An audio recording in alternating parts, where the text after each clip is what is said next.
Friday morning, that means Tammy Bruce is with us.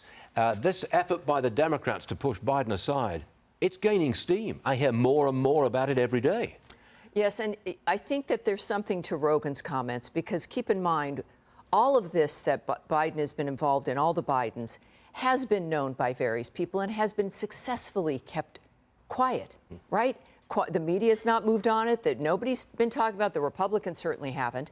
So for this to be coming out now seems to be a choice.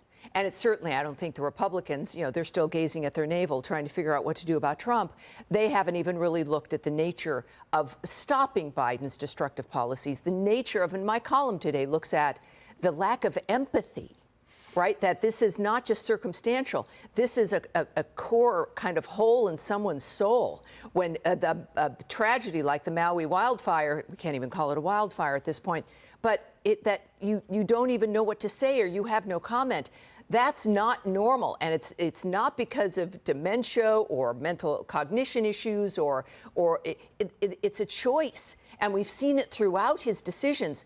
That is what disturbs independents. It does disturb Democrats. So it really is about the nature of corruption. But are our lives better, and do the people running this country actually like us or not? Oh, good question.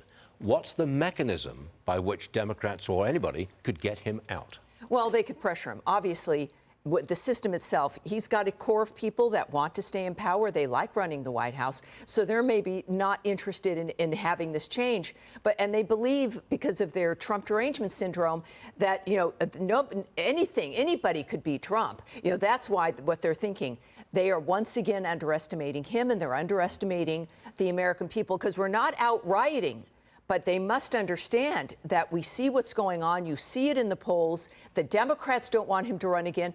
But when it comes to empathy, as an example, you don't care what other people are thinking. The impact of your policies on people, whether it's in Afghanistan, our troops, people with inflation, food inflation, or the Maui devastation, it just doesn't matter. So that's Joe Biden's problem. Other people have to prevail, and the party has to come together and say, we are rejecting you. You must step away. And if you do not, we will launch a campaign directly to move someone else ahead of you. So that's what they've got to do, because he's not going to do it willingly, because he doesn't care about the country. He cares about himself. His personal life indicates that with the alleged corruption.